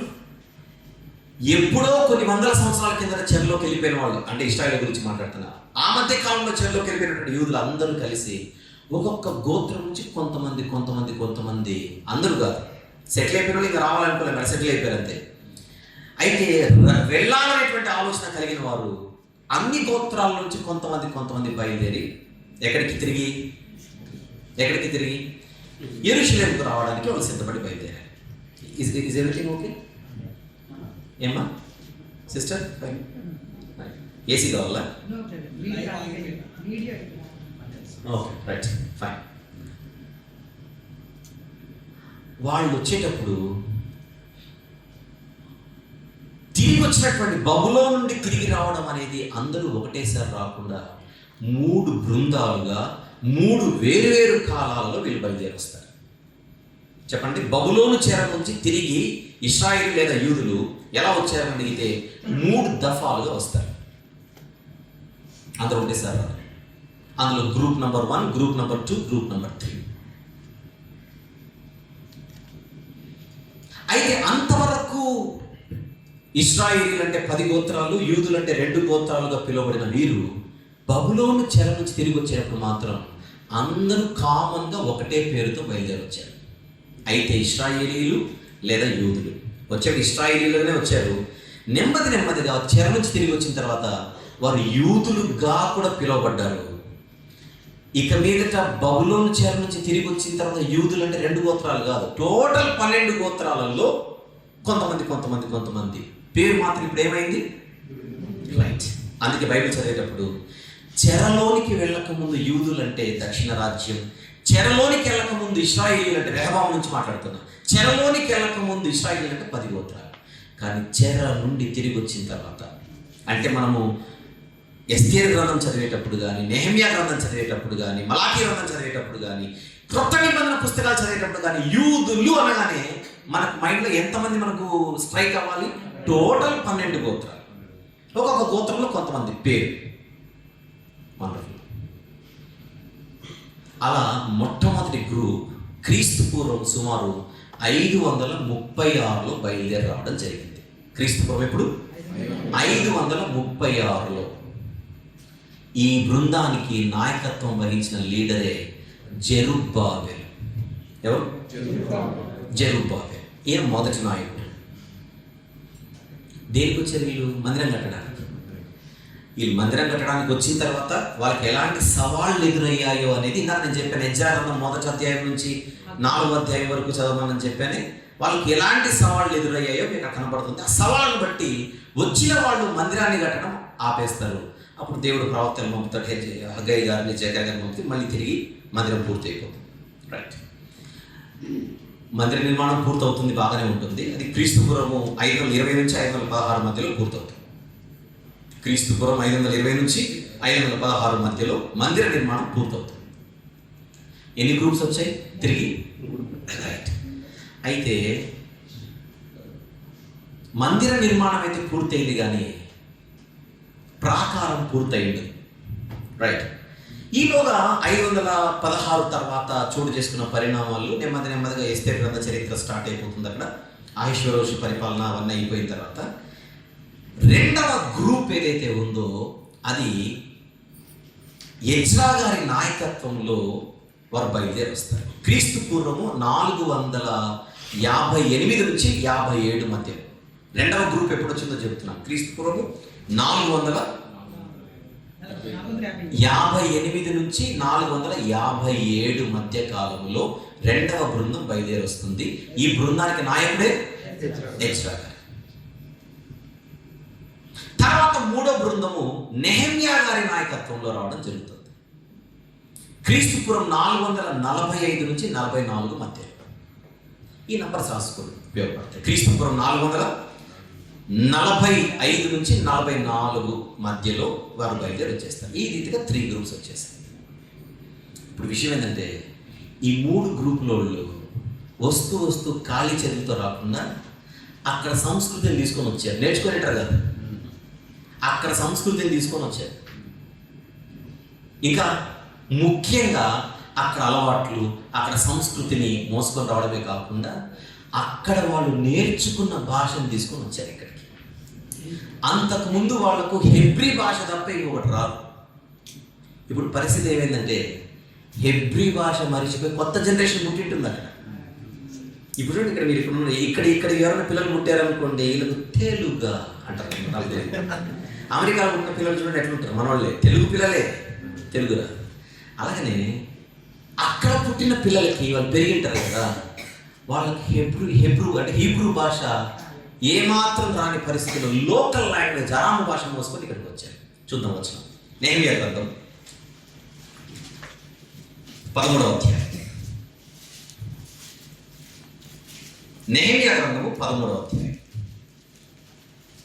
24వ వచనం చదువుతారు ఎవరైనా? వారి కుమారులలో సగం మంది భాష మాట్లాడేవారు, వారు ఆయా భాషలు మాట్లాడేవారు, కానీ యూదుల భాష వారిలో ఎవరికి రాదు. చూసారా, వారి కుమారుల సగమంది అష్టోదు భాష మాట్లాడేవారు, వారు ఆయా భాషలు మాట్లాడేవారు, కానీ యూదుల భాష వారిలో ఎవరికి రాదు. ఏంటి ఆ యూదుల భాష? హెబ్రీ భాష. చెరకు వెళ్ళక ముందు హెబ్రీ భాష తప్ప వాళ్ళకి ఏమీ రాదు. చెర నుంచి వచ్చేసరికి వాళ్ళు వేరే లాంగ్వేజెస్ నేర్చుకొని వచ్చేసారు, ముఖ్యంగా అందులో అరాము భాష. అందుకే తద్వారా వీళ్ళు ఇక్కడికి వచ్చిన తర్వాత ఆ యూదులుండే పాలస్తీనా భూభాగంలో లోకల్ లాంగ్వేజ్ వాడుక భాష అరాము భాష అయిపోయింది. మనం తెలుగు ఎట్లయితే మాట్లాడుకుంటాం వాళ్ళు అరాము మాట్లాడుకునేవారు. దీన్ని బట్టి యేసు ప్రభు ఈ లోకానికి వచ్చినప్పుడు వాడుక భాషగా ఏ భాష మాట్లాడేవాడు? అరాము. అందుకే బైబిల్ కొన్ని అరాము పదాలు ఉంటాయి. తలి తాకుమి, ఎఫ్తా, ఏలి ఏలి, లామా, సబక్తాని, ఇవన్నీ ఆ భాషకు సంబంధించినది. బైబిల్ ప్రధానంగా 2 భాషల్లో రాయబడింది, హీబ్రూ అండ్ గ్రీక్. మధ్యలో మనకు అరాము భాష కనపడుతుంటుంది ఇలా. కనుక హీబ్రూ గ్రీక్ కాకుండా మరొక భాష ఏదైనా వాడబడిందంటే అరాము భాష. ఎందులో? బైబిల్. ఇప్పుడు చెప్పండి, మాదీయ పారసీకుల సామ్రాజ్య ప్రభావం క్రొత్త నిబంధన కాలపు భూభాగంపై ఉంది. ముఖ్యంగా లాంగ్వేజ్ లాంగ్వేజ్ లాంగ్వేజ్ లాంగ్వేజ్. చెప్పండి, కోరేష్ ఎప్పుడు వచ్చాడని చెప్పాను ఇందాక, క్రీస్తుపురం 539. అక్కడి నుంచి మొదలు పెడితే మాదీయ పారసీకుల సామ్రాజ్యం 332 వరకు కొనసాగింది. నంబర్ రాసుకుంటుంది, క్రీస్తుపురం 332 వరకు. 539 లేదా 38 నుంచి క్రీస్తుపురం 332 వరకు వచ్చేసింది. ఇకపోతే క్రీస్తుపురం 332లో గ్రీకు వీరుడు అని ఒక ఆయన లేచాడు. కౌన్ హే? అలెగ్జాండర్. ఈ అలెగ్జాండర్ పారసీకుల భరతం బట్టి ఓడించి గ్రీకుల సామ్రాజ్యాన్ని స్థాపిస్తాడు. ఇక్కడ విషయం ఏంటంటే అప్పటికి పాత నిబంధన అయిపోయింది. పాత నిబంధన మలాకి గారి పుస్తకం పూర్తయింది క్రీస్తుపురం సుమారు 430. ఏ రాజుల కాలంలో పాత నిబంధన పూర్తయింది? పారసీకుల కాలం, మాదే పారసీకుల కాలంలో పాత నిబంధన పూర్తయింది. పాత నిబంధన పూర్తయిన తర్వాత కూడా దగ్గర 100 సంవత్సరాలుగా కొనసాగింది. ఇశ్రాయేలీలపై ఈ పారసీకుల ఇన్ఫ్లుయెన్స్, ఆ రాజ్య ప్రభావం ఎక్కువగా ఉంది. వీళ్ళు వచ్చేసరికి ఇప్పుడు 3 బృందాలు, ఇక్కడ కొంతమంది సెటిల్ అయిపోయారు, ప్రాకారం కట్టబడింది. ఇక్కడ గ్రీకుల సామ్రాజ్యము స్టార్ట్ అయిపోయింది. ఎవరితో? అలెగ్జాండర్ 332. అయితే ఈ అలెగ్జాండర్ 332 నుంచి ఒక 10 సంవత్సరాలు మాత్రమే యాక్టివ్ ఉండి చచ్చిపోతాడు. చనిపోయేటప్పుడు ఈ రాజ్య బాధ్యతలు ఎవరికి ఇవ్వాలి అనేది క్లారిటీ ఇవ్వకుండా, నా రాజ్యంలో ఎవడు బలం ఉంటే వాడి కింగ్ అని చెప్పి చచ్చిపోయాడు. ఎవరు? అలెగ్జాండర్. ఇప్పుడు కింద సైన్యాధిపతులు ఉంటారు కదా, ఎవడు ఎంత బలవంతులో చూపించుకోవడానికి మొదలుపెట్టాడు. అలా గ్రీకుల సామ్రాజ్యం 4 రాజుల మధ్య డివైడ్ అయిపోతుంది. 4 జనరల్స్ అంటారు. రైట్. అయితే అలెగ్జాండర్ యొక్క ఇన్ఫ్లుయెన్స్ ప్రపంచంపై ఎంత పడిందంటే, కొద్ది కాలమైన అలెగ్జాండర్ వలన ఆదాము గారు పుట్టినప్పటి నుంచి, ఎప్పటి నుంచి?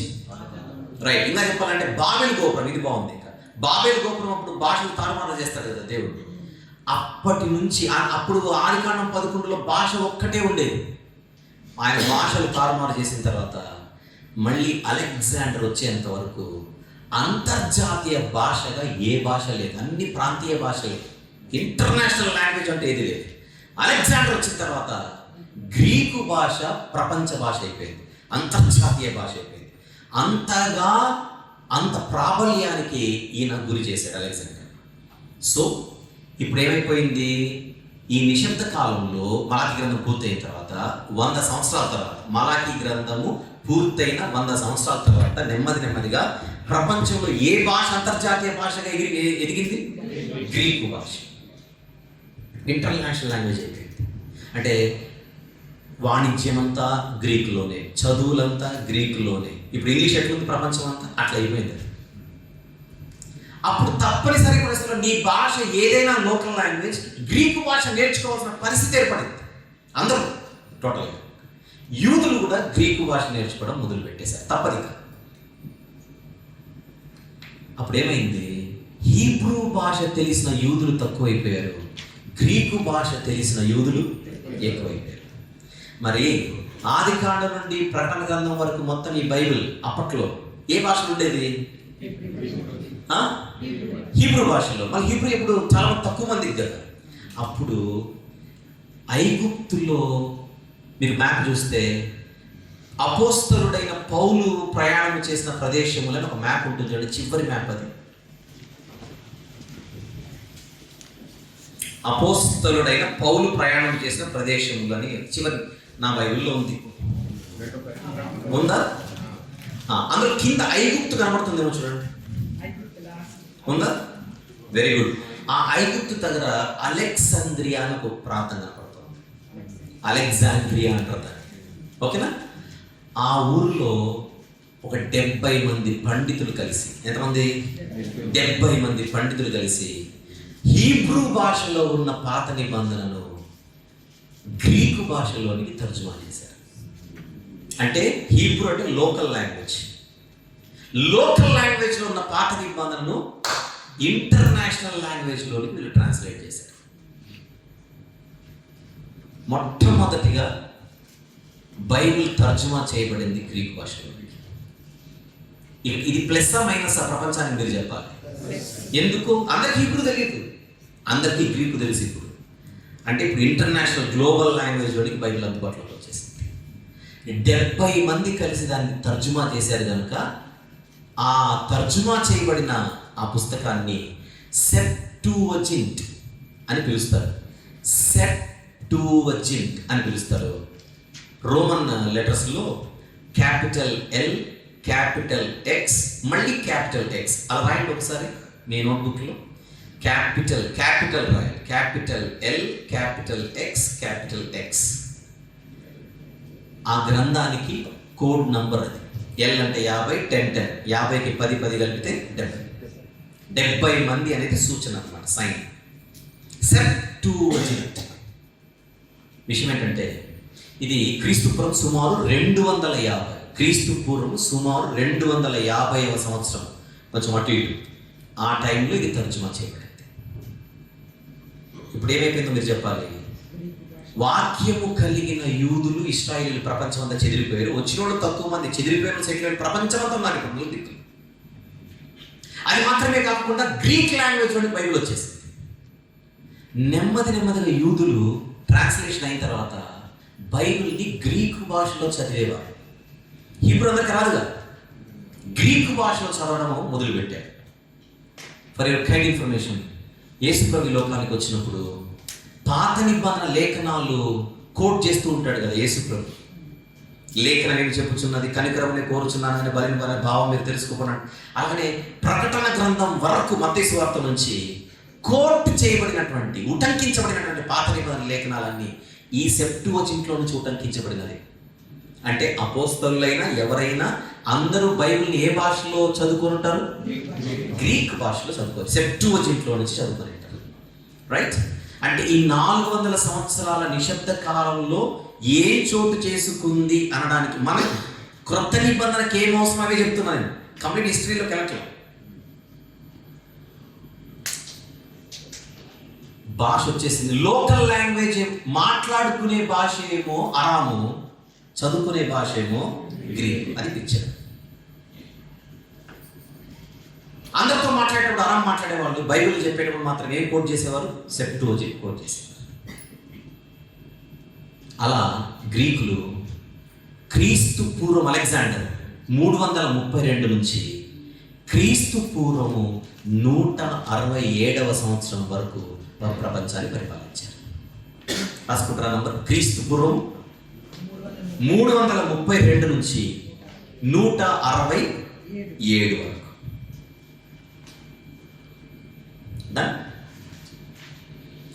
మీకు గుర్తుంటే నెబుకద్నెజర్కి వచ్చిన స్వప్నంలో ప్రతి ఎన్ని లోహాలు?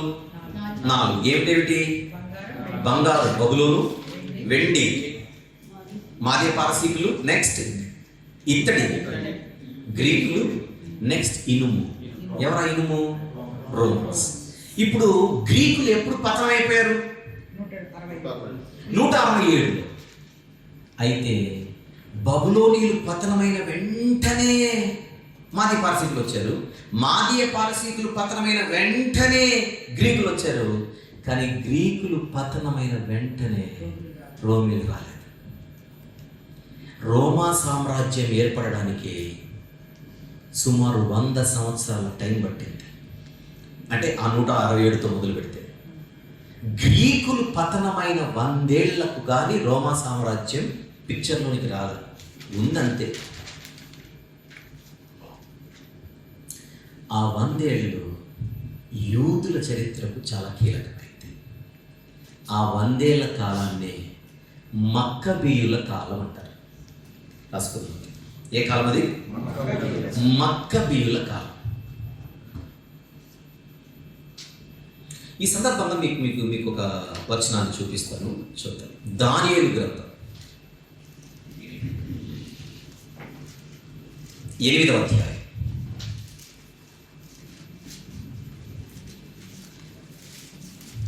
దానియేలు గ్రంథము 8వ అధ్యాయం. ఎక్కడి నుంచి చదువుదాం? 5 నుంచి చదువుతామా?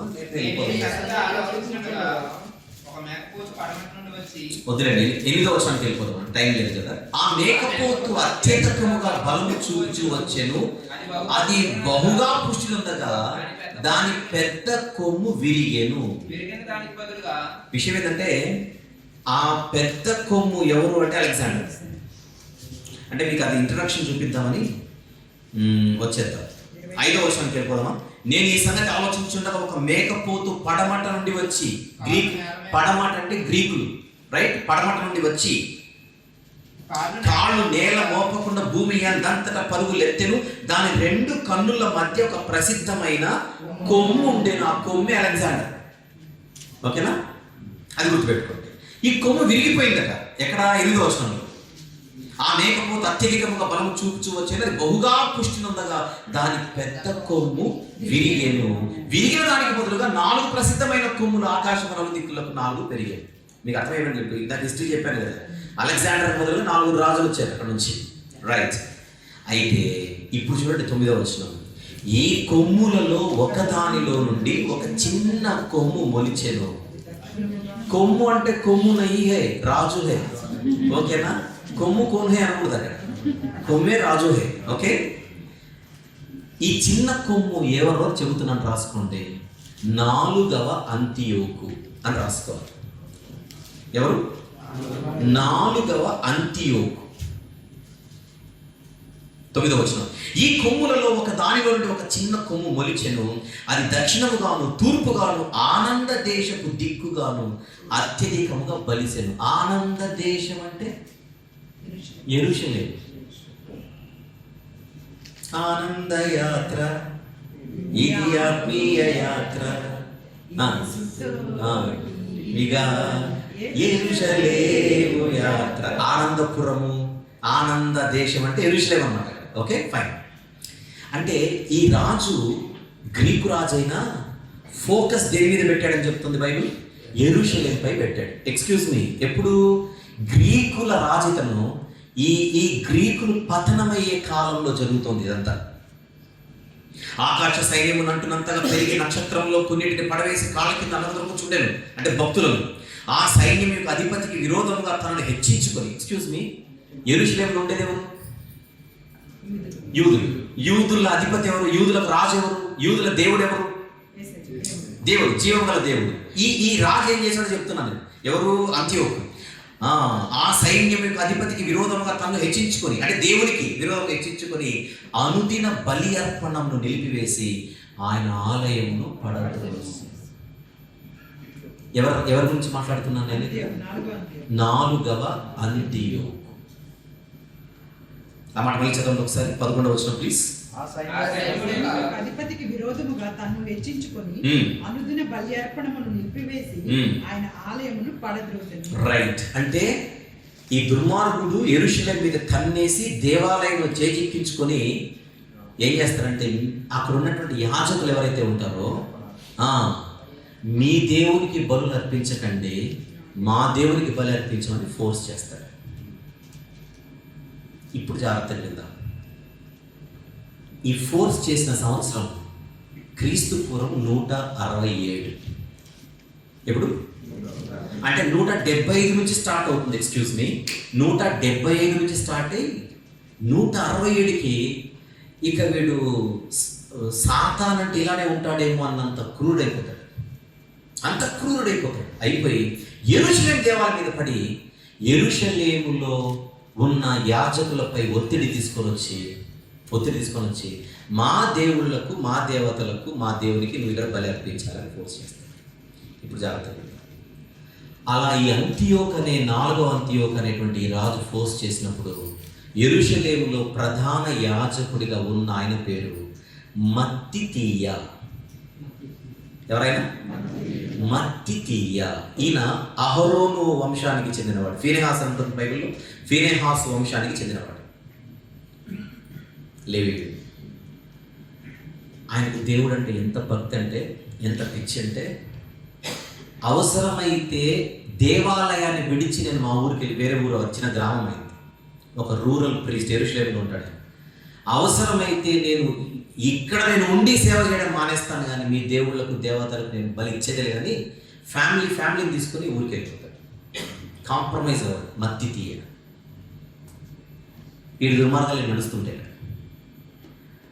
అది భరించలేని మత్తితీయ ఏం చేస్తాడంటే, ఇలా కాదు, మనం ఖచ్చితంగా దీని మీద పోరాటం చేయాల్సిందే అని తనకు 5 కుమారులు ఉంటారు. టోటల్ ఫ్యామిలీ తీసుకుని అడవుల్లోకి వెళ్ళిపోతాడు.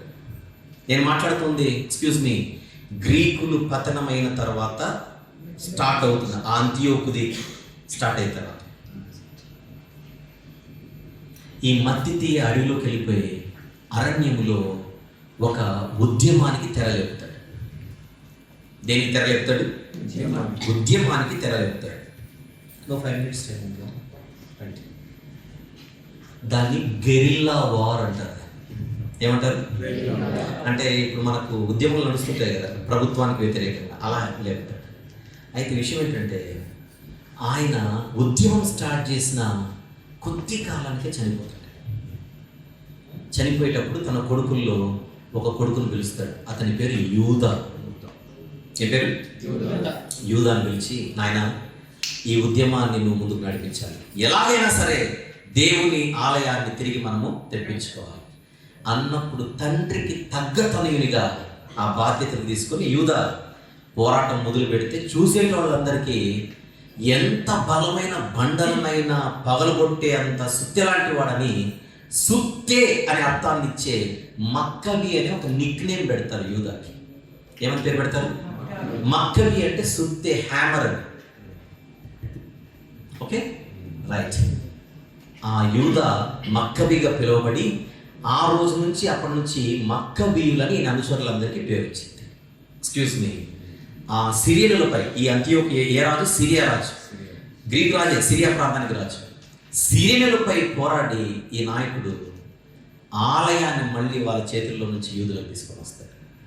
తెచ్చి క్రీస్తు పూర్వము 164లో, 167లో వీళ్ళు దేవాలయం వదిలేశారు.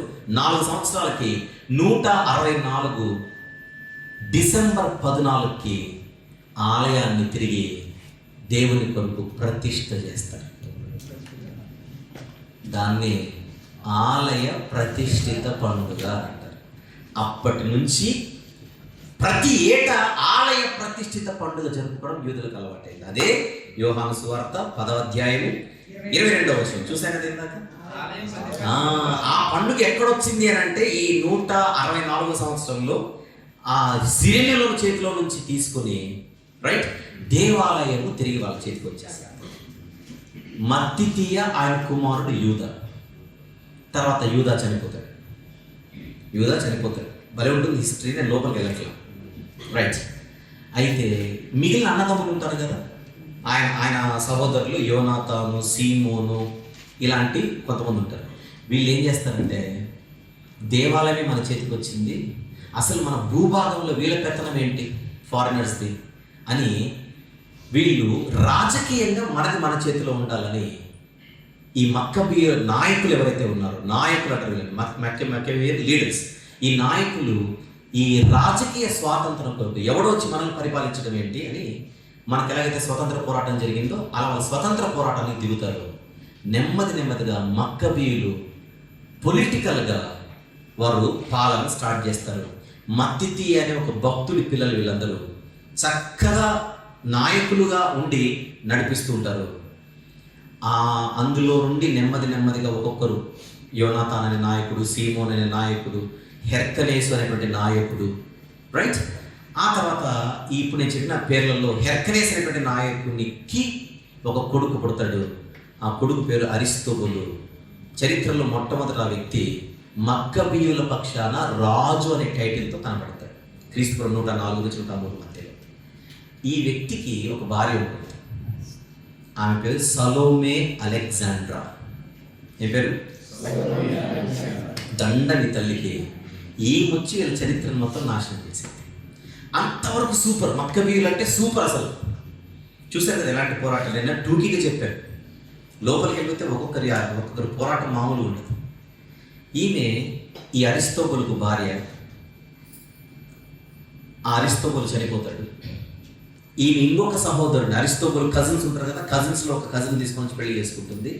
వీళ్ళిద్దరు కలిసి 103 నుంచి 76 వరకు, క్రీస్తుపూర్వం 103 నుంచి 76 వరకు దుష్ట పరిపాలనకు తెరలేపుతారు.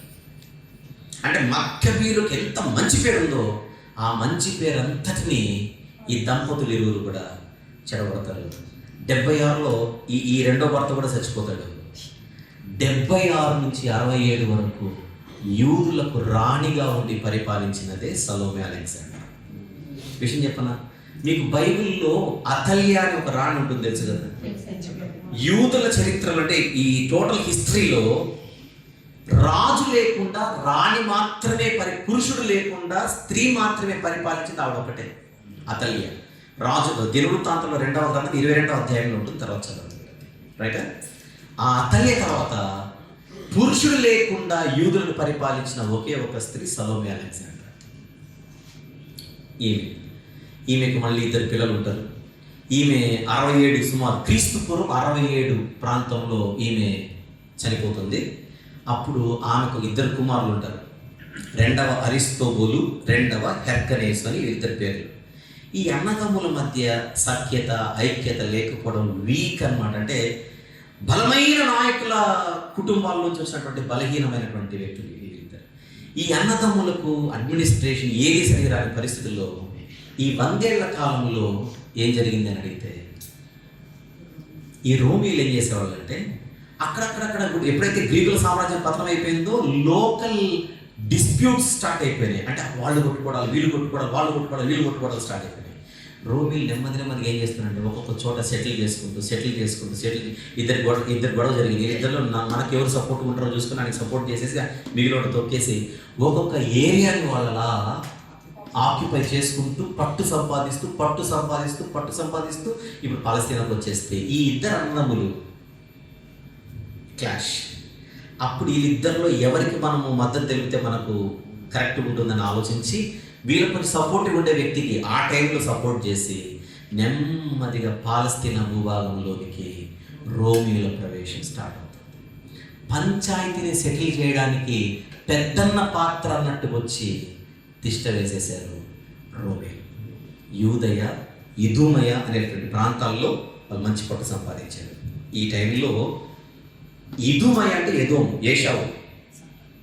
ఆ ఏషావు భూభాగమైన ఎదోము లేదా ఇదూమయ ప్రాంతంలో ఒక కుటుంబానికి చెందినవాడే హేరోదు అనేవాడు, రైట్. మన హేరోదు చరిత్రలోకి వెళ్ళట్లా. ఆ హేరోదు అనేవాడు ఒరిజినల్ యూదుడు కాదు, కానీ యూదుల స్త్రీని చేసుకొని, యూదులకు కనెక్ట్ అయినటువంటి స్త్రీని చేసుకొని నెమ్మది లోపలికి వచ్చి రాజకీయం కోసం సింహాసనం ముందు కూర్చుంటాడు. పేరుకు హేరోదు రాజే కానీ రోమీయుల తొత్తు. అలా నెమ్మదిగా ఈ యొక్క రోమీలు ప్లస్ ఈ హేరోదు వీళ్ళందరూ కలిసి యూదులను అణగదొక్కడం, అణిచివేయడం మొదలుపెట్టారు. అలా రోమా సామ్రాజ్యపు చక్రవర్తి కైసర్ ఔగుస్తు కాలంలో బేత్లెహేములో రక్షకుని పుట్టుక జరిగింది. దీన్ని కాలము పరిపూర్ణమైనప్పుడు ఆయన ఈ లోకానికి వచ్చాడని బైబిల్ ఉంటుంది. గలతీ పత్రిక 4వ అధ్యాయము 4వ వచనం. ఎందుకు కాలం పరిపూర్ణం అవడం అని అడిగితే, గ్రీకులు కొలాప్స్ అయిన తర్వాత ప్రపంచం ఏమైపోయిందంటే, క్లాస్ రూమ్లో టీచర్ లేకపోతే అరగంట పిల్లలు ఎలా అవుతారు? కోతులు అవుతారు. బెంచ్లు ఎక్కేవాడు, అది పగలు కొట్టేవాడు, ప్రపంచం అట్లా తయారైపోయింది. మళ్ళీ క్లాస్లో టీచర్ రాగానే ఎక్కడి దొంగలు అక్కడ సైలెంట్. అలా గ్రీకులు పతనమైన తర్వాత ప్రపంచం అల్లకల్లోలం అయిపోయింది. ఎప్పుడు గొడవలే. ఇలాన్ని ప్రాంతాలను అలా సెటిల్ చేసేసి ఒక 100 ఏళ్ళకి ఆనాటి ప్రపంచంపై గ్రిప్ తెచ్చేసుకున్నారు. ఒక్కసారిగా ప్రపంచం సైలెంట్ అయిపోయింది. రోమియోలను ఎదిరించేంత దమ్ము ఎవరికి లేకుండా. అప్పుడు ఏం చేశారంటే, రవాణా వ్యవస్థను ఫుల్గా డెవలప్ చేశారు.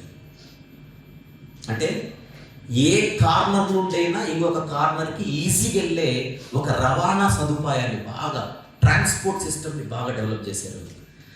వాళ్ళు రానంత వరకు ట్రాన్స్పోర్ట్ సిస్టమ్ సరిగా ఉండేది కాదు ప్రపంచంలో. ఒక చోటు నుంచి ఒక వెళ్ళాలంటే మన ప్రాంతం చాలా కష్టం. ట్రాన్స్పోర్ట్ సిస్టమ్ వాళ్ళు డెవలప్ చేసిన తర్వాత ఆటోమేటిక్గా అన్ని ప్రాంతాలకు రాకపోకలు ఏమైనా ఈజీ అయిపోయాయి. ఎప్పుడైతే రాకపోకలు ఈజీ అయిపోయాయో, రవాణా వ్యవస్థతో పాటు సమాచార వ్యవస్థ కూడా ఈజీ అయిపోయింది. అంటే ఎక్కడి నుంచి ఎక్కడికైనా ఎవరైనా ఒక వార్తను మోసుకొని వెళ్ళడానికి పరిస్థితులు అనుకూలమైపోయాయి. ఇప్పుడు ప్రపంచమంతా అబ్రహాము గారికి గుర్తున్న ఫస్ట్ వాగ్దానం, నిన్ను గొప్ప జనముగా చేసి భూలోక వంశములన్నిటినీ నీ యందు ఆశీర్వదిస్తారంటే అర్థం ఏంటి? అబ్రహాము లైన్లో నుంచి రక్షకుడి లోకానికి రావాలి. ఆ రక్షకుని గూర్చిన సువార్త ప్రపంచమంతా వెదజల్లబడాలి. తద్వారా ప్రపంచం ఏమవుతుంది? ఆశీర్వదించబడుతుంది. ప్రపంచమంతటికి సువార్త అందజేయబడాలంటే ప్రపంచంలో రవాణా వ్యవస్థ డెవలప్ అవ్వాలి, సమాచార వ్యవస్థ డెవలప్ అవ్వాలి. రవాణా, సమాచార, రాజకీయ అన్ని పరిస్థితులు అనుకూలంగా ప్రపంచం తయారైనప్పుడు కాలం పరిపూర్ణమైంది ఆయన రావడానికి. అప్పుడు వచ్చాడు. ఆయన రాకతో ప్రపంచమంతా ఆయన గూర్చిన వార్త నెమ్మదిగా స్ప్రెడ్ అవ్వడం మొదలుపెట్టింది. ఇక్కడ పెద్ద విషయం ఏంటంటే, ముగిస్తున్నాను, ఆయన మరణించి తిరిగి లేచిన తర్వాత పరిశుద్ధాత్ముడు వచ్చేంతవరకు ఎక్కడికి వెళ్ళొద్దని చెప్పాడు కదా ఇలా శిష్యులకు. పెంతెకోస్తు పండుగ దినాన పరిశుద్ధాత్ముడు వచ్చాడు కదా. నేను చెగిరిపోయిన వాళ్ళనే వాళ్ళ గురించి మాట్లాడుతున్నాను చూడండి, మర్చిపోకుండా వీళ్ళ గురించి అని. వీళ్ళు ప్రపంచంలో ఎక్కడున్నా పస్కా పండుగకు మాత్రం యెరూషలేముకి వచ్చేవారు ప్రతి సంవత్సరం. ఎందుకంటే పాత నిబంధనలో పండుగ యెరూషలేముకి రావాలని రూల్ ఉంది. ద్వితీయోపదేశకాండం 12వ అధ్యాయం if I am not wrong check చేయండి, రైటా? కనుక వీళ్ళు ప్రపంచంలో ఎక్కడున్నా పండగకు మాత్రం ఎక్కడికి వచ్చేవాళ్ళు? రైట్. పస్కా పండుగకు వచ్చి పురేడు రొట్టెల పండుగ చేసుకొని వారం పెంతెకోస్తు పండుగ దినం వరకు ఉండేసి వెళ్ళిపోయారు. అంతకుముందు ఎన్నో పస్కా పండుగలు వచ్చాయి వేరు. క్రీస్తు శకం 30 అది యేసు ప్రభు మరణించి తిరిగి లేచిన సంవత్సరం. ఆ సంవత్సరం పండుగకు వచ్చిన వాళ్ళందరూ ఈసారి చాలా స్పెషల్ ఎక్స్పీరియన్స్ అనుభవించబోతున్నారు. పెంతెకోస్తు పండుగ దినాన అది పరిశుద్ధాత్ముని రాక. తర్వాత మీరు అపోస్తలుల కార్యం 2వ అధ్యాయం 4వ వచనం చదివితే ఆకాశము క్రింద నుండి ప్రతి భాష మాట్లాడే వాళ్ళు అక్కడికి వచ్చారు. ఐడియా ఉంది కదా అందరికీ? రైట్. వాళ్ళు వచ్చినప్పుడు భాషల వరము ఎవరికి ఇచ్చాడు? పరిశుద్ధ అపోస్తలులకు ఇచ్చేసరికి వాళ్ళు సైలెంట్గా వెళ్ళిపోవాల్సిన వాళ్ళు కాస్త సువార్తను నింపేసుకున్నారు. ఎవరు?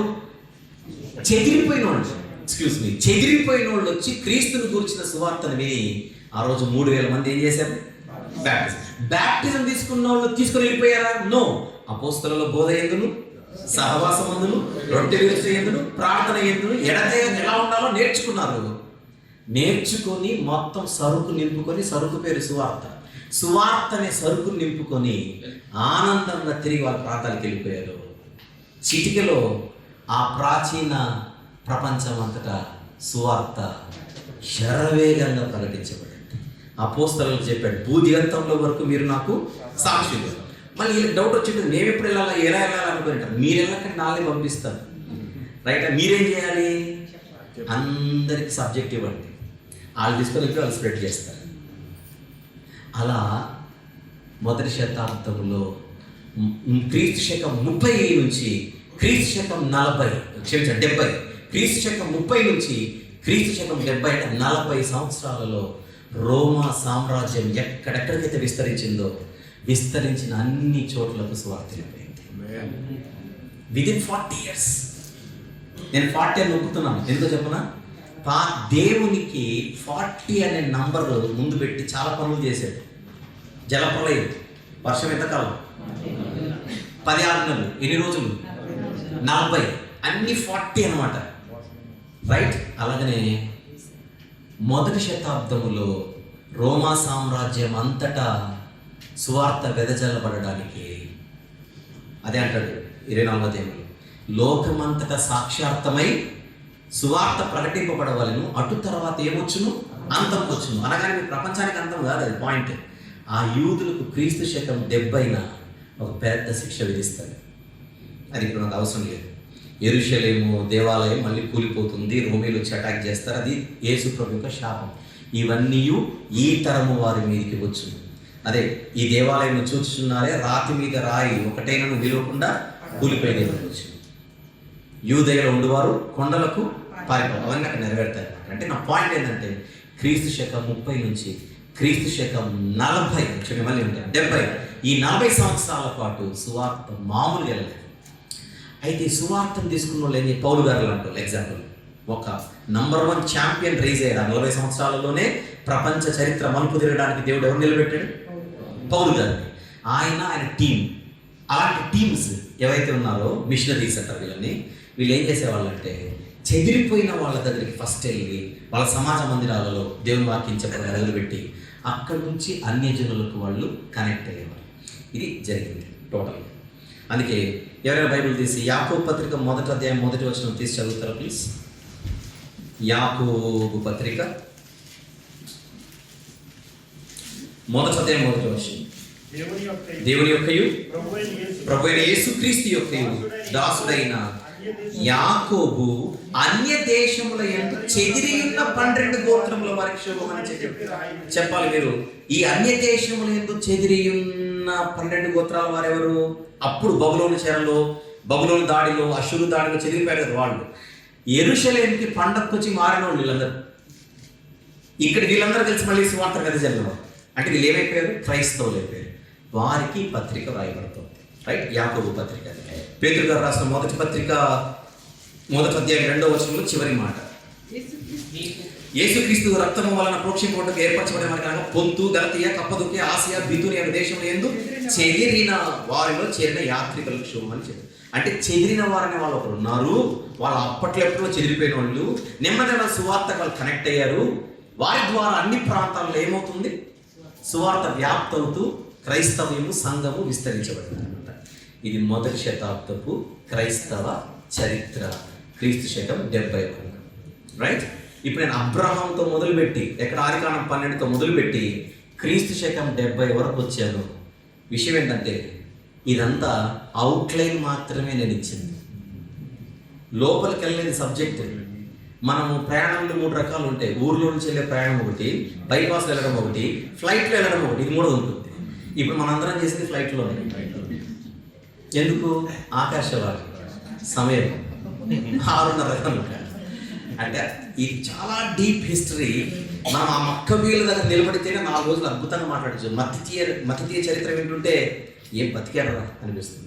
యూదా చరిత్ర వింటుంటే హీరోరా అనిపిస్తుంది. ఆ సలోమే గురించి చదువుతుంటే దుష్టురాలరా అనిపిస్తుంది. ఇవన్నీ వినేటప్పుడు మనకేమిటంటే, మనం ఎలా ఉండాలి, ఎలా ఉండకూడదు, దేవుని కోసం రోషంగా, అవన్నీ అర్థమవుతాయి. ఫ్యూచర్లో మళ్ళీ మనం కలుసుకున్నప్పుడు, అంటే ఈ ఒక్కరోజు కూటమి కాకోకుండా, నాకు తెలిసి మనము ఇదే కరామాలో ఒక గ్రంథం మీద మాట్లాడుకున్నాం. ఏ గ్రంథం అది? హబక్కూకు గ్రంథం. అదేనా జరిగింది? ఆలయంలో యూదా పత్రిక జరిగింది, ఇక్కడ హబక్కూకు గ్రంథ వివరణ జరిగింది. అలాంటి ఏమైనా క్లాసెస్ మనం ఫ్యూచర్లో పెట్టుకుంటే ఈ హిస్టరీని మనము లోపలికి వెళ్ళిపోయి ఇంకా ఒక్కొక్కటి. మీకు అక్కడ ఏంటి సజ్జాలో మీకు మలాకి గ్రంథం, అంటే మీరు మామూలు వాళ్ళు కాదు, మీరు గ్రంథ వివరణలే తీసుకున్నారు ఇక్కడ. అయితే నేను ఈ హిస్టరీ నేను అంత ఈజీగా టచ్ చేయను. అయితే విల్సన్ గారు ఈ హిస్టరీ టచ్ చేయమని అడిగాడు. నాకు అనిపించింది అంత డెప్త్ వినగలిగే వాళ్ళు ఉంటేనే అది అడుగుతారు. ఇంకా మిమ్మల్ని అందరం చూసిన తర్వాత ఇంకా అందరూ పాతోళ్ళే, నో ప్రాబ్లం అని లోపలికి వెళ్ళిపోయారు, రైటా? మరి ఫ్యూచర్లో దేవుని చిత్తం అయితే మనము ఇన్డెప్త్ స్టడీ చేయడానికి ఇప్పుడు ఈరోజు ఏదైతే సబ్జెక్ట్ ఇదైతే మనం ఒక గంటన్నర మాట్లాడుకున్నది. ఈ టైప్లో మనం ఒక 4-5 రోజులు పెట్టుకున్నాం అనుకోండి. ఫర్ ఎగ్జాంపుల్ ప్రతిరోజు ఒక గంటన్నర చొప్పున ఆ స్టడీ ఎలా ఉంటుందో మీరు ఇక యూ కెన్ ఇమాజిన్, రైట్?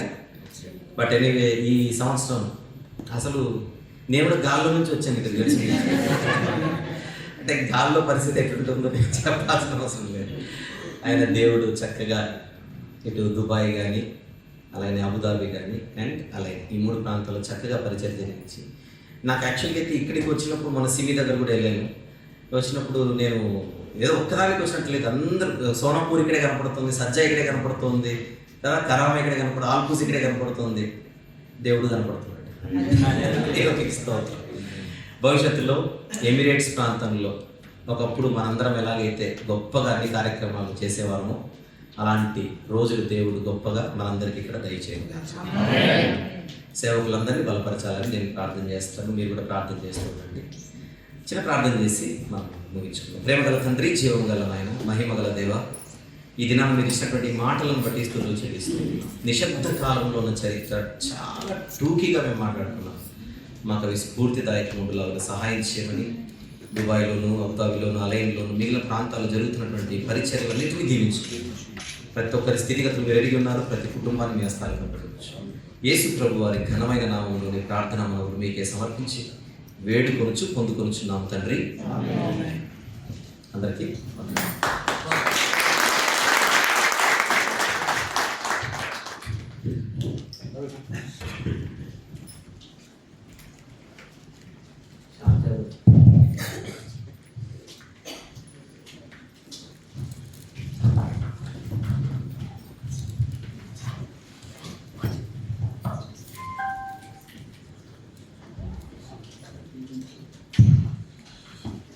దేవుని నామానికి మహిమ కలుగును గాక. ఆమేన్. మరి దేవుని యొక్క మహాకృపను బట్టి కార్యక్రమము దేవునికి మహిమకరంగాను మనందరి ఆత్మీయ జీవితాలకు దీవెనకరంగాను ఆశీర్వాదకరంగాను జరిగించినందుకు దేవదేవునికి కృతజ్ఞతాస్తులు తెలియజేస్తున్నాను. మరి ఇండియా ప్రాంతం నుంచి వచ్చి మన ఆహ్వానాన్ని మన్నించి మనందరి యుద్ధకు మరి అబుదాబి ప్రాంతం నుంచి ప్రయాణమై హడావిడిగా పరుగులెత్తుకొని వచ్చి ఇంతటి చక్కని జ్ఞాన సంపదను ఆత్మీయంగా అభివృద్ధి పొందుతున్న మనందరికీ అవసరమైన లోతైనటువంటి చరిత్ర జ్ఞానాన్ని మనకు అందించినటువంటి ట్రూ విజ్డమ్ మినిస్ట్రీ ఫౌండర్, అధ్యక్షుడు మరి బిషప్ గారు సహోదరులు ఆర్ వంశీ గారికి క్రీస్తు సంఘం తరపున వందనాలు తెలియజేస్తున్నాను. అదేవిధంగా మరి యూఏ ప్రాంతంలో ఇట్టి సేవా కార్యక్రమాలు జరిపించాలని, ఆయా సంఘాల్లో వాడబడాలని తానొక్కడే మరి ఈ ఆర్థిక భారాన్ని తల మీద వేసుకొని సహోదరులు మరి ఆత్మీయులు బ్రదర్ సుధాకర్ గారు ఇంతటి కార్యక్రమాన్ని మరి విజయప్రదం చేయుటకు మరి పూనుకున్నందుకు మరి అతనికి అతని కుటుంబానికి దేవుడు తగిన ఆశీర్వాదము దయచేయాలని మనం అందరము ప్రార్థనలో జ్ఞాపకం చేసుకున్నాం.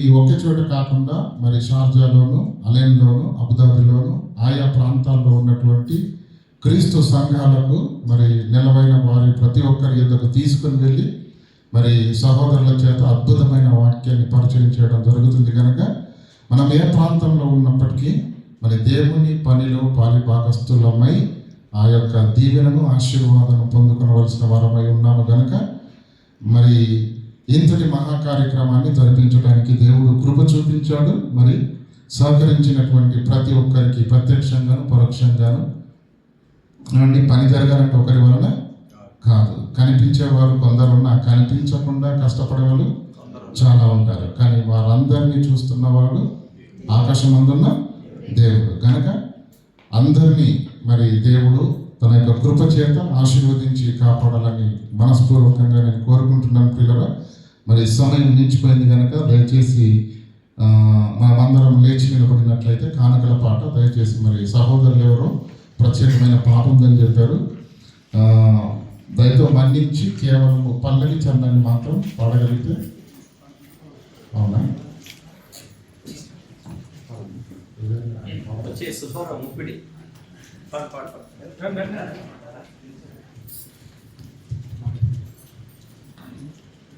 ప్లే చేశాను. పల్లవి చేద్దాం.